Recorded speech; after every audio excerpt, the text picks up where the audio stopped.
BJP ticket ನಿರೀಕ್ಷೆಯಲ್ಲಿದ್ದಂತಹ ಸುಮಲತಾಗೆ ಬಹಳ ದೊಡ್ಡ shock ಇದೆ. ಮಂಡ್ಯ ನನ್ನದೇ ಅಂತ ಹೇಳ್ತಿದ್ದ ಸುಮಲತಾಗೆ ಮಂಡ್ಯ ಲೋಕಸಭಾ ಕ್ಷೇತ್ರದ ಬಿಜೆಪಿ ಟಿಕೆಟ್ ಕೈತಪ್ಪಿದೆ. ಈಗ ಮಂಡ್ಯ ಮತ್ತಷ್ಟು ಕುತೂಹಲಕ್ಕೆ ಕಾರಣ ಆಗಿದೆ. ಮೈತ್ರಿಯನ್ನ ಬೆಂಬಲಿಸ್ತಾರಾ, ಪಕ್ಷೇತರರಾಗಿ ಸ್ಪರ್ಧೆ ಮಾಡ್ತಾರಾ? ಸುಮಲತಾ ಅವರ ಮುಂದಿನ ನಡೆಗೆ ಟಿಕೆಟ್ ಮಿಸ್ ಆದ್ರೂ ಸಹ ರಾಜಕೀಯ ನಡೆ ಬಗ್ಗೆ ಇನ್ನೂ ಕೂಡ ಸ್ಪಷ್ಟಪಡಿಸಿಲ್ಲ ಸುಮಲತಾ. ಪಕ್ಷೇತರ ಸ್ಪರ್ಧೆ ಮೂಲಕ ಸೆಟ್ಟು ಕುಡಿಯೋದಕ್ಕೆ ಸುಮಲತಾ ಚಿಂತನೆ ನಡೆಸ್ತಾ ಇದ್ದಾರಂತೆ. ಆದ್ರೆ ಈ ಬಾರಿ ಪಕ್ಷೇತರ ಸ್ಪರ್ಧೆ ಅಷ್ಟು ಸುಲಭ ಅಲ್ಲ. ಕಳೆದ ಬಾರಿ ಪಕ್ಷೇತರರಾಗಿ ಮಂಡ್ಯದಲ್ಲಿ ಸ್ಪರ್ಧೆ ಮಾಡಿ ಗೆಲುವನ್ನ ಸಾಧಿಸಿದ್ರು ಸುಮಲತಾ. ಆದ್ರೆ ಈ ಬಾರಿ ಪಕ್ಷೇತರ ಸ್ಪರ್ಧೆ ಅಷ್ಟು ಸುಲಭವಾಗಿಲ್ಲ. ಆದ್ರೆ ಆಪ್ತರು ಸಲಹೆ ಕೊಟ್ಟಿದ್ದಾರೆ.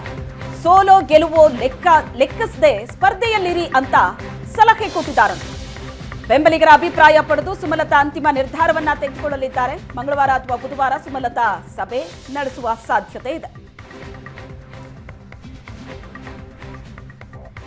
ಈ ಬಗ್ಗೆ ಹೆಚ್ಚಿನ ಡೀಟೇಲ್ಸ್ ಅನ್ನ ಕೊಡ್ತಾರೆ ನಮ್ಮ ಪ್ರತಿನಿಧಿ ಸುರೇಶ್. ಈಗ ಸಂಪರ್ಕದಲ್ಲಿದ್ದಾರೆ. ಸುರೇಶ್, ಕುಮಾರಸ್ವಾಮಿ ಅವರು ಟ್ರೀಟ್ಮೆಂಟ್ಗೆ ಅಂತ ಹೋದವರು ಈಗ ವಾಪಸ್ ಆಗಿದ್ದಾರೆ. ವಾಪಸ್ ಆಗ್ತಾ ಇದ್ದಂತೆ ಮಂಡ್ಯ ಈಗ ಬಹಳ ದೊಡ್ಡ ಮಟ್ಟದಲ್ಲಿ ಚರ್ಚೆ ಆಗ್ತಾ ಇದೆ. ಮಂಡ್ಯದಿಂದ ಯಾರು ಸ್ಪರ್ಧೆ ಮಾಡ್ತಾರೆ ಅಂತ. ಕುಮಾರಸ್ವಾಮಿ ಅವರೇ ಸ್ಪರ್ಧೆ ಮಾಡಬೇಕು ಅನ್ನೋ ಒತ್ತಾಯ ಇದೆ.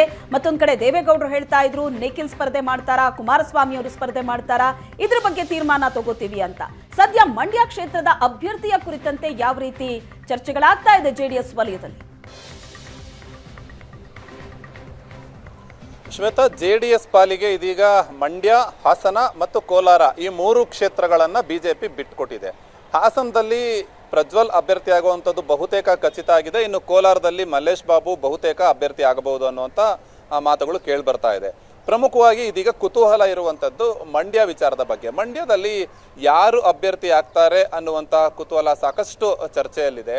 ಯಾಕೆಂತಂದರೆ ಕಳೆದ ಚುನಾವಣೆಯ ಸಂದರ್ಭದಲ್ಲೂ ಕೂಡ ಈ ಮಂಡ್ಯ ಸಾಕಷ್ಟು ಕುತೂಹಲವನ್ನು ಕೆರಳಿಸಿತು. ಒಂದು ರೀತಿ ಜಿದ್ದಿನ ಫೈಟ್ಗೆ ಕೂಡ ಸಾಕ್ಷಿಯಾಗಿತ್ತು. ಈ ಬಾರಿ ಮಂಡ್ಯದಿಂದ ಕುಮಾರಸ್ವಾಮಿ ಅವರೇ ಸ್ಪರ್ಧೆಗೆ ಇಳಿಬೇಕು ಅಂತ ಮಂಡ್ಯದಲ್ಲಿ ಸಭೆ ಮಾಡಿದಂಥ ಸಂದರ್ಭದಲ್ಲಿ ಅಲ್ಲಿನ ಕಾರ್ಯಕರ್ತರು ಒತ್ತಾಯವನ್ನು ಮಾಡಿದ್ರು. ಇವತ್ತು ಕುಮಾರಸ್ವಾಮಿ ಅವರು ಚೆನ್ನೈನಿಂದ ಆಸ್ಪತ್ರೆಯಲ್ಲೇನೋ ಅವರು ಟ್ರೀಟ್ಮೆಂಟ್ಗೆ ಅಂತ ದಾಖಲಾಗಿದ್ರು. ಅಲ್ಲಿಂದ ಡಿಸ್ಚಾರ್ಜ್ ಆಗಿ ಇವತ್ತು ಬೆಳಿಗ್ಗೆ ಅಷ್ಟೇ ಬಂದಿದ್ದಾರೆ. ಅವರು ಬರ್ತಾ ಇದ್ದ ಹಾಗೆ ಮನೆಯ ಮುಂದೆ ಮಂಡ್ಯ ಭಾಗದ ಕಾರ್ಯಕರ್ತರು ಜಮಾಯಿಸ್ತಾರೆ. ಮಂಡ್ಯದಿಂದ ನೀವೇ ಸ್ಪರ್ಧೆ ಮಾಡಬೇಕು ಅನ್ನುವಂಥ ನಿಟ್ಟಿನಲ್ಲಿ ಒಂದು ಒತ್ತಾಯವನ್ನ ಮಾಡ್ತಾರೆ. ಹಾಗಾಗಿ ಕುಮಾರಸ್ವಾಮಿ ಅವರು ಕೂಡ ಇವತ್ತು ಕಾರ್ಯಕರ್ತರಿಗೆ ಒಂದು ಭರವಸೆಯನ್ನು ನೀಡಿ ಕಳಿಸಿರುವಂಥದ್ದು, ನಾನು ನಿಮ್ಮನ್ನ ನಿರಾಸೆ ಮಾಡೋದಿಲ್ಲ ಅನ್ನುವಂಥ ಒಂದು ಮಾತನ್ನ ಹೇಳಿದ್ದಾರೆ.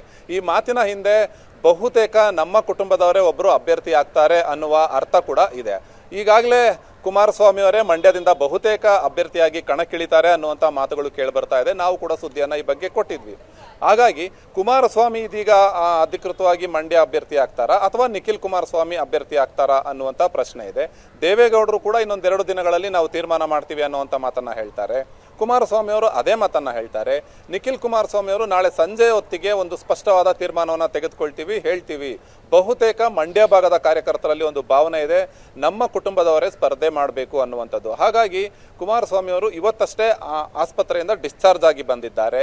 ನಾಳೆಯ ಒಳಗೆ ಒಂದು ಸ್ಪಷ್ಟವಾದ ತೀರ್ಮಾನವನ್ನು ತೆಗೆದುಕೊಳ್ತೀವಿ ಅನ್ನುವಂಥ ಒಂದು ಮಾತನ್ನ ನಿಖಿಲ್ ಅವರು ಕೂಡ ಹೇಳ್ತಾರೆ.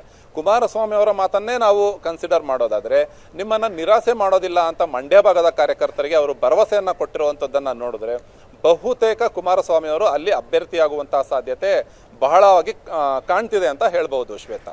ಓಕೆ, ಮಂಡ್ಯ ಮತ್ತೊಂದು ವಿಚಾರಕ್ಕೆ ಬಹಳ ಕುತೂಹಲಕ್ಕೆ ಕಾರಣವಾಗ್ತಾ ಇರೋದು ಸುಮಲತಾ ಅವರು. ಹಾಲಿ ಸಂಸದೆ ಸುಮಲತಾ ಬಿಜೆಪಿ ಟಿಕೆಟ್ ನಿರೀಕ್ಷೆಯಲ್ಲಿದ್ರು, ಕೈ ತಪ್ಪಿದೆ. ಈಗ ಸುಮಲತಾ ಅವರ ಮುಂದಿನ ನಡೆ ಏನು ಅಂತ ಅಂದ್ರೆ ಮೈತ್ರಿ ಬೆಂಬಲಿಸ್ತಾರಾ ಅಂತ ವಾತಾವರಣ, ಅಂತ ಪರಿಸ್ಥಿತಿ ಕಂಡು ಬರ್ತಾ ಇದೆಯಾ? ಕಳೆದ ಬಾರಿ ಚುನಾವಣೆ ನೋಡಿದ್ರೆ ಜಿದ್ದಿ ಇತ್ತು ಸುಮಲತಾ ಮತ್ತು ಕುಮಾರಸ್ವಾಮಿ ಅವರ ನಡುವೆ. ಈಗ ಮೈತ್ರಿ ಆಗಿರೋದ್ರಿಂದ ಅವರಿಗೆ ಬೆಂಬಲ ಕೊಡಬೇಕಾದಂತಹ ಪರಿಸ್ಥಿತಿ. ಒಪ್ಕೋತಾರಾ ಸುಮಲತಾ?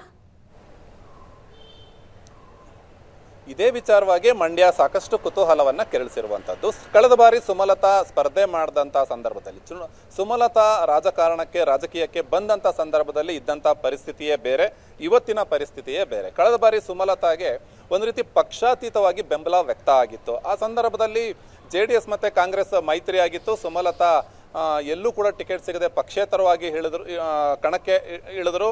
ಅದರ ಜೊತೆಯಲ್ಲಿ ಬಿಜೆಪಿ ಕೂಡ ಪರೋಕ್ಷವಾಗಿ ಬೆಂಬಲಿಸಿತ್ತು, ಕಾಂಗ್ರೆಸ್ನ ಒಂದಷ್ಟು ಮತಗಳು ಕೂಡ ಸುಮಲತಾಗೆ ಸಿಕ್ಕಿತ್ತು. ಹಾಗಾಗಿ ಮಂಡ್ಯ ಒಂದಷ್ಟು ಕುತೂಹಲ ಆಗಿತ್ತು, ರಣರೋಚಕವಾಗಿತ್ತು. ಸುಮಲತಾ ಅಂತಿಮವಾಗಿ ಗೆದ್ರು. ಆದರೆ ಈ ಬಾರಿ ಅದೇ JDS ಬಿಜೆಪಿ ಜೊತೆ ಮೈತ್ರಿ ಆಗಿದೆ.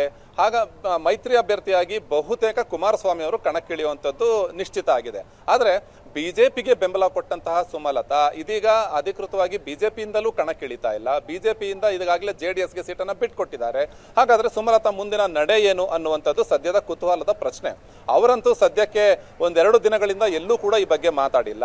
ಕಾರ್ಯಕರ್ತರ ಜೊತೆಯಲ್ಲಿ ಸಭೆ ಮಾಡಿ, ಬೆಂಬಲಿಗರ ಜೊತೆಯಲ್ಲಿ ಚರ್ಚೆ ಮಾಡಿ ನಿರ್ಧಾರವನ್ನು ತೆಗೆದುಕೊಳ್ತೀನಿ ಅನ್ನುವಂಥ ಮಾತನ್ನ ಆಪ್ತ ವಲಯದಲ್ಲಿ ಹೇಳ್ಕೊಳ್ತಾ ಇದ್ದಾರೆ. ಮತ್ತೊಂದು ಕಡೆ ಬಿಜೆಪಿ ಅವರನ್ನ ಸಮಾಧಾನ ಪಡಿಸೋದಕ್ಕೋಸ್ಕರ ಮುಂದೆ ಅವಕಾಶ ಸಿಕ್ಕಲ್ಲಿ ರಾಜ್ಯಸಭೆಗೆ ಅವಕಾಶ ಮಾಡಿಕೊಡೋದಾಗಿ ಕೂಡ ಅವರಿಗೆ ಒಂದು ಭರವಸೆಯನ್ನ ಕೊಟ್ಟಿದೆ ಅಂತ ಹೇಳಲಾಗ್ತಾ ಇದೆ. ಇದೆಲ್ಲವನ್ನ ಹೊರತುಪಡಿಸಿ ಪಕ್ಷೇತರವಾಗಿ ನಿಂತರೆ ಹೇಗೆ ಅನ್ನೋ ಬಗ್ಗೆ ಕೂಡ ಒಂದು ಚರ್ಚೆ ನಡೀತಾ ಇದೆ. ಆದರೆ ಕಳೆದ ಬಾರಿ ಇದ್ದಂತಹ ಪೂರಕವಾದಂತಹ ವಾತಾವರಣ ಸುಮಲತಾಗೆ ಕಾಣಿಸ್ತಾ ಇಲ್ಲ. ಹಾಗಾಗಿ ಅಂತಿಮವಾಗಿ ತಮ್ಮ ಬೆಂಬಲಿಗರ ಜೊತೆಯಲ್ಲಿ ಚರ್ಚೆಯನ್ನ ಮಾಡಿ ಮಂಡ್ಯ ಬಿಟ್ಟು ನಾನು ಬೇರೆಲ್ಲೂ ಚುನಾವಣೆಗೆ ನಿಲ್ಲೋದಿಲ್ಲ ಅನ್ನುವಂಥ ಮಾತನ್ನ ಸುಮಲತಾ ಖುದ್ದಾಗಿ ಸಾಕಷ್ಟು ಬಾರಿ ಈಗಾಗಲೇ ಮಾಧ್ಯಮಗಳ ಮುಂದೆ ಹೇಳಿರೋದ್ರಿಂದ ಅವರ ನಡೆ ಏನಿರುತ್ತೆ ಅನ್ನುವಂಥದ್ದು ಕುತೂಹಲಕ್ಕೆ ಕಾರಣ ಆಗಿದೆ.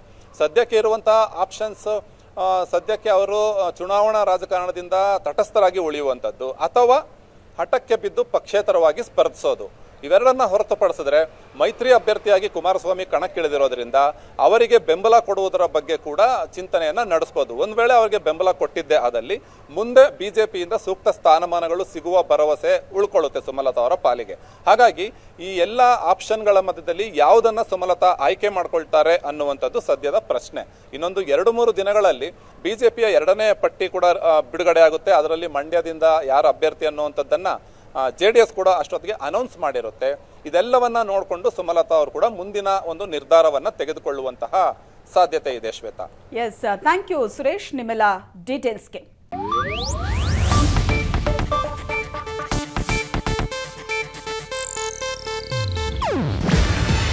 ಇದು ಏಷ್ಯಾನೆಟ್ ನ್ಯೂಸ್ ನೆಟ್ವರ್ಕ್ ಪ್ರಸ್ತುತಿ. ನೀವು ನೋಡ್ತಿದ್ದೀರಾ ಏಷ್ಯಾನೆಟ್ ಸುವರ್ಣ ನ್ಯೂಸ್.